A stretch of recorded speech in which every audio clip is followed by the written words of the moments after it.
Section 23 of Frankenstein by Mary Shelley, Volume 3, Chapter 2. London was our present point of rest. We determined to remain several months in this wonderful and celebrated city. Clerval desired the intercourse of the men of genius and talent who flourished at this time, but this was with me a secondary object. I was principally occupied with the means of obtaining the information necessary for the completion of my promise, and quickly availed myself of the letters of introduction that I had brought with me, addressed to the most distinguished natural philosophers.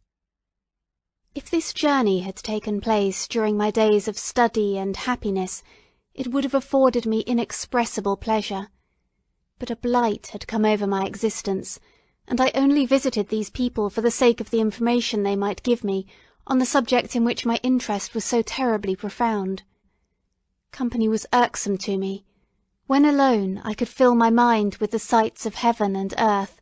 The voice of Henry soothed me, and I could thus cheat myself into a transitory peace. But busy, uninteresting, joyous faces brought back despair to my heart. I saw an insurmountable barrier placed between me and my fellow men.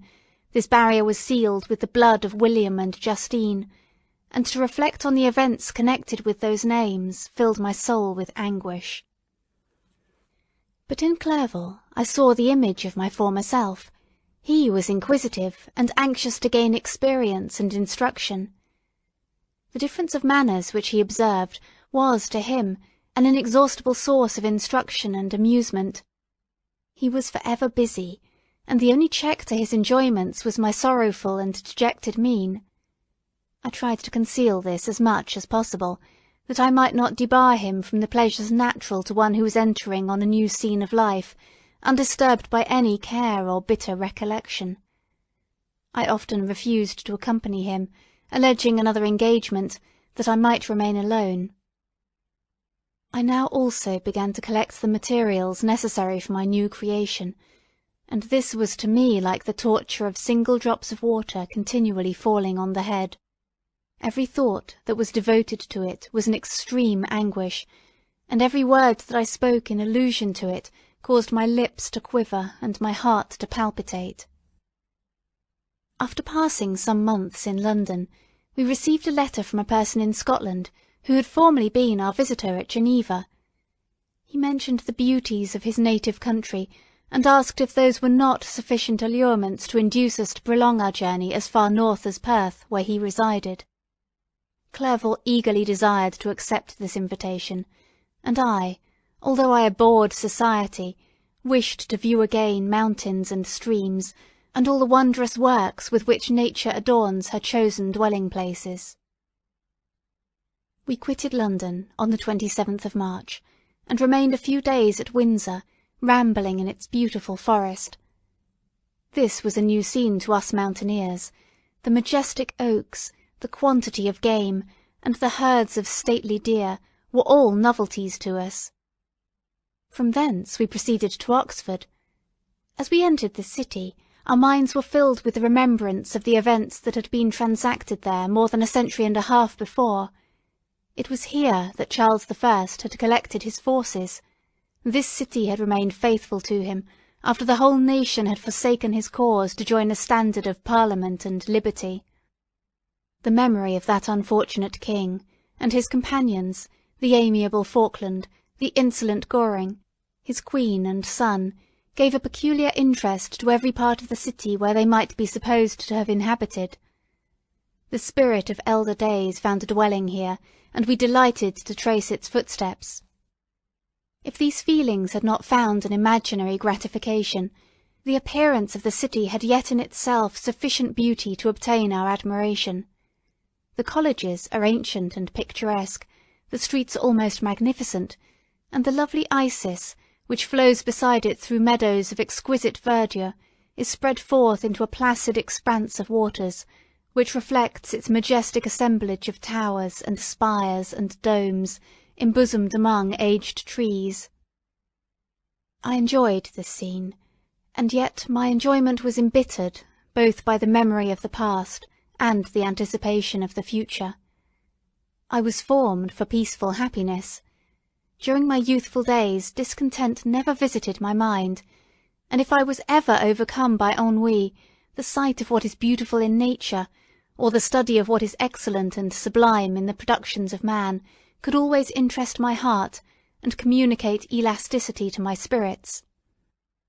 But I am a blasted tree, the bolt has entered my soul, and I felt then that I should survive to exhibit what I shall soon cease to be, a miserable spectacle of wrecked humanity, pitiable to others and abhorrent to myself. We passed a considerable period at Oxford, rambling among its environs, and endeavouring to identify every spot which might relate to the most animating epoch of English history. Our little voyages of discovery were often prolonged by the successive objects that presented themselves. We visited the tomb of the illustrious Hampden, and the field on which that patriot fell. For a moment my soul was elevated, from its debasing and miserable fears, to contemplate the divine ideas of liberty and self-sacrifice, of which these sites were the monuments and the remembrancers. For an instant I dared to shake off my chains, and look around me with a free and lofty spirit, but the iron had eaten into my flesh, and I sank again, trembling and hopeless, into my miserable self.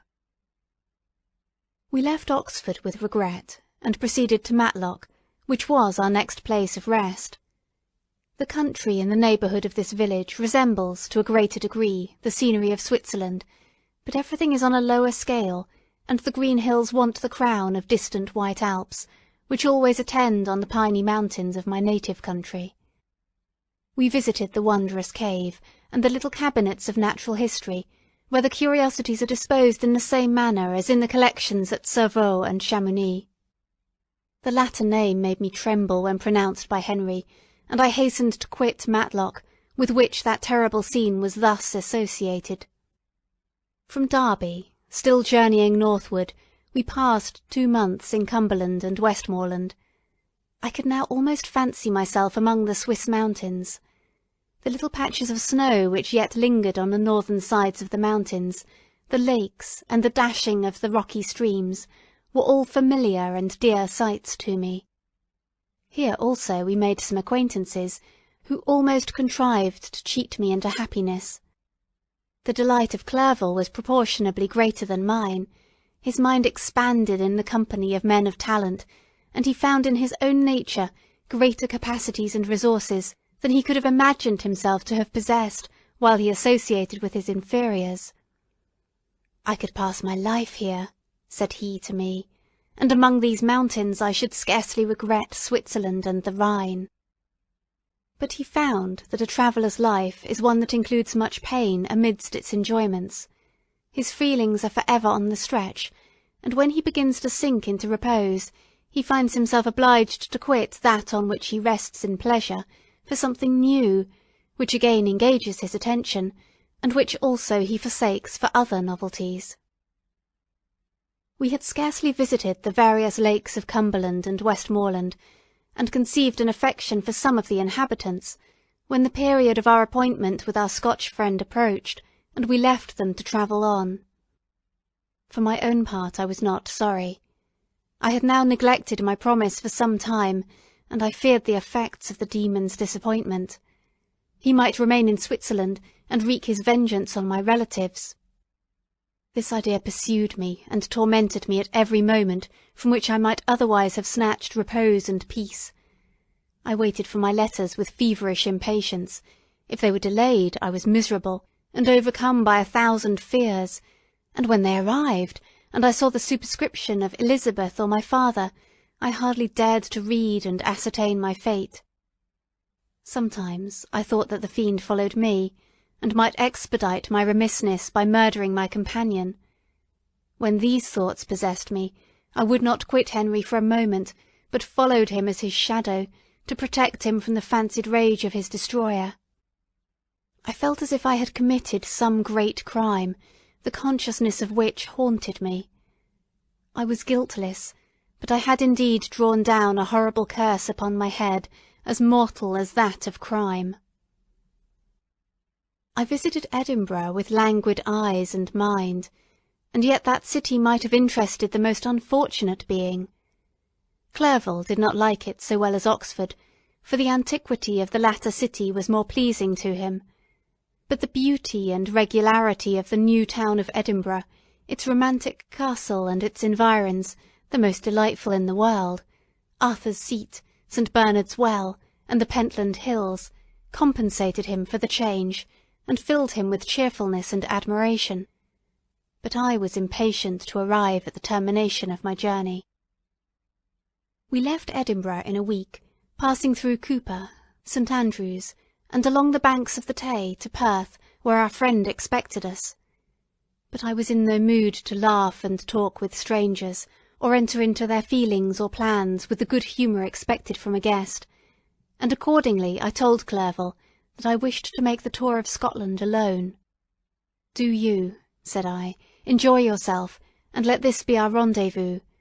I may be absent a month or two, but do not interfere with my motions, I entreat you. Leave me to peace and solitude for a short time, and when I return, I hope it will be with a lighter heart, more congenial to your own temper." Henry wished to dissuade me, but seeing me bent on this plan, ceased to remonstrate. He entreated me to write often. "I had rather be with you," he said, "in your solitary rambles, than with these Scotch people whom I do not know.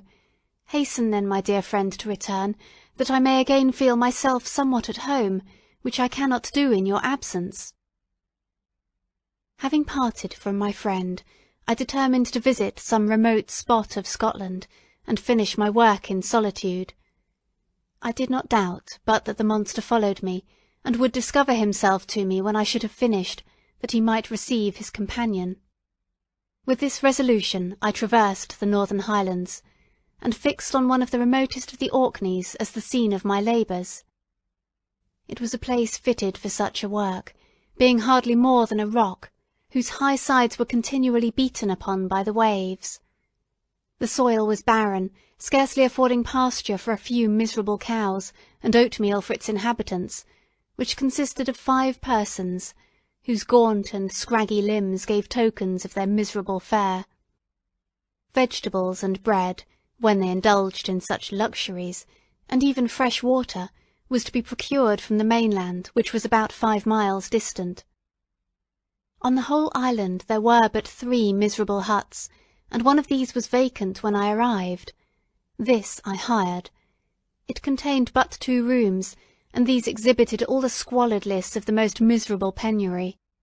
The thatch had fallen in, the walls were unplastered, and the door was off its hinges. I ordered it to be repaired, bought some furniture, and took possession.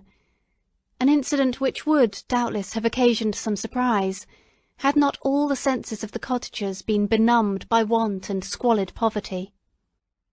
As it was, I lived ungazed at and unmolested, hardly thanked for the pittance of food and clothes which I gave, so much does suffering blunt even the coarsest sensations of men. In this retreat I devoted the morning to labour, but in the evening, when the weather permitted, I walked on the stony beach of the sea, to listen to the waves as they roared and dashed at my feet. It was a monotonous yet ever-changing scene. I thought of Switzerland. It was far different from this desolate and appalling landscape. Its hills are covered with vines, and its cottages are scattered thickly in the plains. Its fair lakes reflect a blue and gentle sky, and, when troubled by the winds, their tumult is but as the play of a lively infant when compared to the roarings of the giant ocean. In this manner I distributed my occupations when I first arrived, but as I proceeded in my labour, it became every day more horrible and irksome to me. Sometimes I could not prevail on myself to enter my laboratory for several days, and at others I toiled day and night in order to complete my work. It was indeed a filthy process in which I was engaged. During my first experiment, a kind of enthusiastic frenzy had blinded me to the horror of my employment. My mind was intently fixed on the consummation of my labour, and my eyes were shut to the horror of my proceedings. But now I went to it in cold blood, and my heart often sickened at the work of my hands. Thus situated, employed in the most detestable occupation, immersed in a solitude where nothing could for an instant call my attention from the actual scene in which I was engaged, my spirits became unequal, I grew restless and nervous. Every moment I feared to meet my persecutor. Sometimes I sat with my eyes fixed on the ground, fearing to raise them lest they should encounter the object which I so much dreaded to behold. I feared to wander from the sight of my fellow creatures, lest when alone he should come to claim his companion. In the meantime I worked on, and my labour was already considerably advanced. I looked towards its completion with a tremulous and eager hope, which I dared not trust myself to question, but which was intermixed with obscure forebodings of evil that made my heart sicken in my bosom. End of Section 23.